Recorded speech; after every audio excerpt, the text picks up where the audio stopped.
मैं बाजीगर हूं, हार कर भी जीत जाता हूं। आसमान में थूकने वाले को ये नहीं पता कि थूक उन पे ही आके गिरती है। नमस्कार, मैं हिमांशु कुमार और आप देख रहे हैं जनता जंक्शन। ये तमाम फिल्मी डायलॉग्स बिहार की सियासत में नेताओं के द्वारा बोले जा रहे हैं। आपको बता दें कि वीआईपी के राष्ट्रीय अध्यक्ष मुकेश सहनी बीजेपी से लगातार नाराज चल रहे हैं। और नाराज क्यों चल रहे हैं आपको भली भांति पता है। 25 जुलाई को फूलन देवी के शहादत दिवस समारोह पर मुकेश सहनी उत्तर प्रदेश पहुंचे थे। वहां वाराणसी एयरपोर्ट पर ही उन्हें नजरबंद कर लिया गया और वो आरोप लगा रहे हैं कि ऐसा योगी आदित्यनाथ ने किया। मुकेश सहनी को वहां नजरबंद करके रखा गया। उन्हें दिल्ली भेजना था, लेकिन फ्लाइट नहीं होने की वजह से उन्हें वापस कोलकाता भेज दिया गया और इसको लेकर मुकेश सहनी लगातार नाराज हैं। उसके बाद बीजेपी की तरफ से कई बयान दिए गए, जिसमें कहा गया कि मुकेश सहनी को बाकायदा 11 सीटें मिली थी, वो खुद विधानसभा का चुनाव हार गए। ये अलग बात है कि 4 विधायक उनकी पार्टी से जीत कर आए। मुकेश सहनी के चुनाव हारने के बाद भी हमने उन्हें एमएलसी बनाया और मंत्री बनाया। इस पर मुकेश सहनी का बयान था कि मैं बाजीगर हूं, हार कर भी जीत जाता हूं। और अब एक बार फिर से जिस तरीके से मुकेश सहनी लगातार योगी आदित्यनाथ पर हमला बोल रहे हैं, इसको लेकर बीजेपी मंत्री नीरज कुमार बाबू ने स्पष्ट तौर पर कहा कि यह आसमान में थूकने वाली बात हुई। जिस तरीके से मुकेश सहनी योगी आदित्यनाथ की आलोचना कर रहे हैं, जो पूरे देश के ही लोकप्रिय मुख्यमंत्री नहीं है बल्कि पूरे विश्व के लोकप्रिय मुख्यमंत्री हैं, इस तरीके से मुकेश सहनी को करारा जवाब दिया और कहा है कि मुकेश सहनी की पार्टी भी नई नई खड़ी हुई है, उन्हें बिहार में अपना ध्यान फोकस करना चाहिए, अपना जनाधार बढ़ाना चाहिए। यूपी में सियासत करने की कोई जरूरत नहीं है। आप बता दें कि मुकेश सहनी जो ऐलान कर चुके हैं कि 400 सीटों पर वो उनके चुनाव की तैयारी है और 165 सीटों पर जोर शोर से तैयारी चल रही है।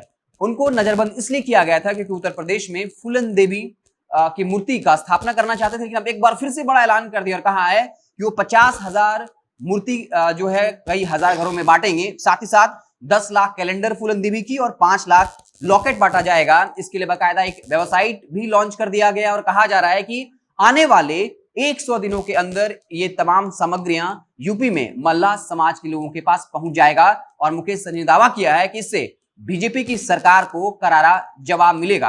आपको बता दें कि बीजेपी और वीआईपी लगातार उत्तर प्रदेश के मसले को लेकर आमने सामने है और बीजेपी के नेता बैकफुट पर नहीं दिख रहे हैं। मुकेश सहनी दबाव बनाने की भले ही कोशिश कर रहे हैं, लेकिन बीजेपी ने स्पष्ट तौर पर कह दिया है कि हमने मुकेश सहनी पर कहीं ना कहीं एहसान किया है।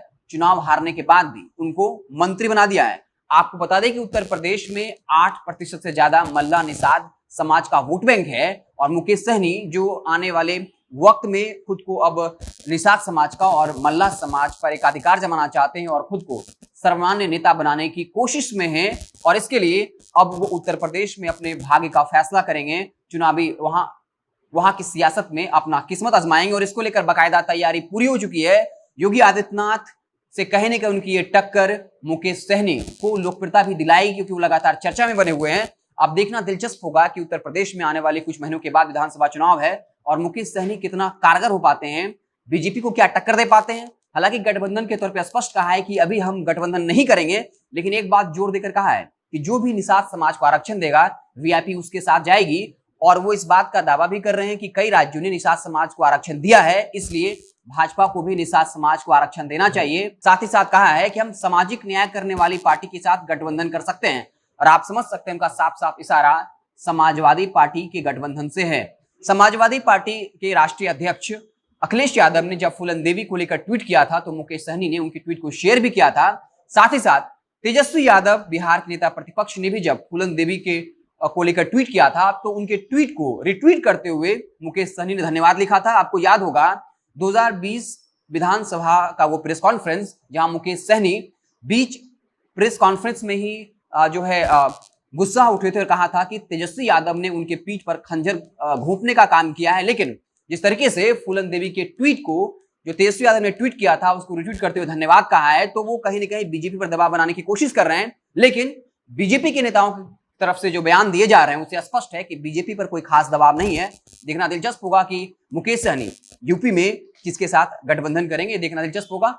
इससे जुड़ा जैसे ही कोई नया अपडेट आएगा हम आपको उससे अवगत कराएंगे। आप देखते रहें जनता जंक्शन, आपको बिहार की तमाम छोटी बड़ी खबरों से लगातार अपडेट करते रहेंगे। बहुत बहुत धन्यवाद।